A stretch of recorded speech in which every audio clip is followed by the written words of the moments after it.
Hello my dear friends, you're on the Military Summary channel. On this short video we're going to discuss events that took place during the previous 12 hours. Of course, the most important and interesting events are coming and updates are coming from Bakhmut.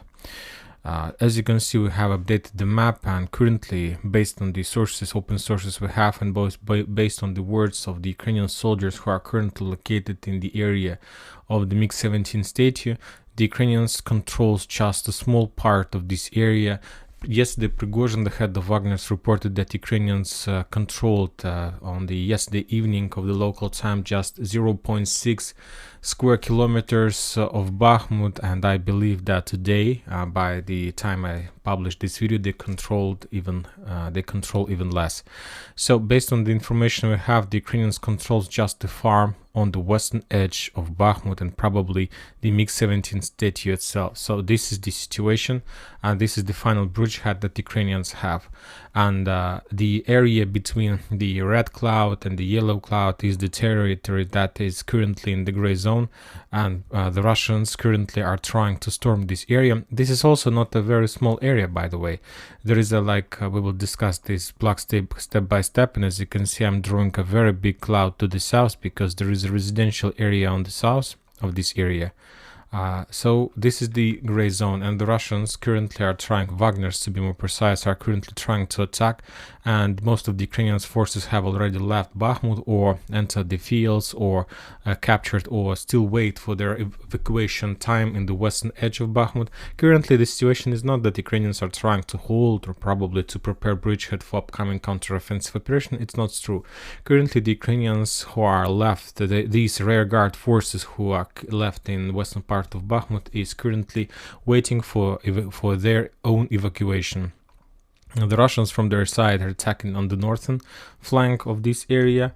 The second attack, the Russians are trying to attack in direction of the Tetris residential area, this one between yellow and red cloud. This is the Tetris area, and this area is called of Tetris because of buildings in this area. And of course the Russians are trying to complete the clearing of the residential area on the south. So they're attacking, and this night was the heaviest and the toughest night for the Ukrainians. They published more videos, and Wagner's and Ukrainians published more videos of fire attack with thermal bombs, thermal munition in the fields between the Valley of Death and the western edge of Bakhmut. So as you can see, the situation is terrible.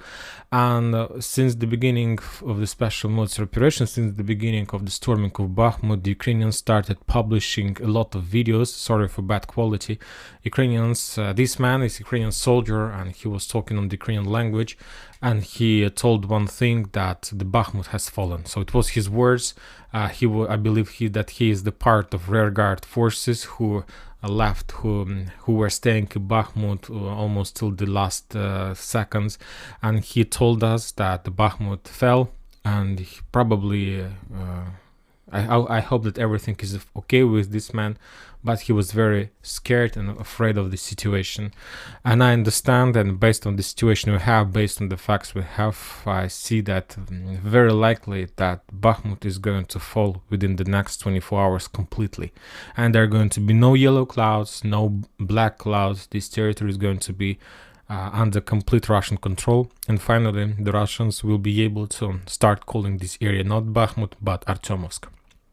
From the other side, the Ukrainians during the previous night made a series of counteroffensives in this area and the south, in the vicinity of Klishchiivka, and the sources are saying that the Ukrainians also were trying to cross the channel between Klishchiivka and the Ukrainian side, and probably their attempts were successful. And as you can see, based on the situation, the Ukrainians are trying to attack, to cross this channel, and to attack the Russians from the south and from the back, because if you remember, this area, exactly where the 72nd Motorized Brigade is located, this is the area of main Russian fortifications. So there is trenches in this area, and that these trenches and other trenches is located, and on the direction and the position of the 4th Motorized Brigade. Behind them is Klishchiivka, and the Ukrainians are trying to attack, let's say, between the fortifications in Andreevka and to encircle the Russian forces.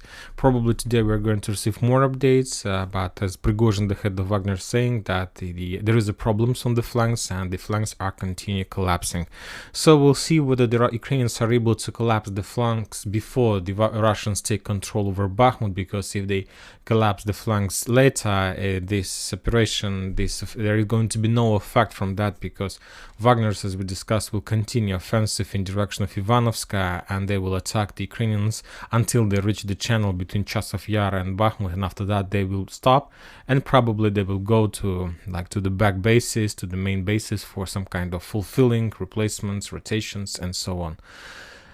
Furthermore, the Russian sources are saying, the Ukrainians and the Russian sources are saying that during the previous night there was not a massive drone attack, and there was a lot of explosions in Kiev, and the Ukrainian sources are saying that they managed to shut down 20 drones. Of course, it's up to you to believe or not this information. Probably the Russians during their next military report will report about the fact that they managed to destroy everything they needed, but this is the situation. Furthermore, there were explosions, of course, as usually on the back and the positions behind Bakhmut in the areas like Kramatorsk, Slavyansk, Kharkiv. Most of the towns were attacked, and so we'll see the result during the day.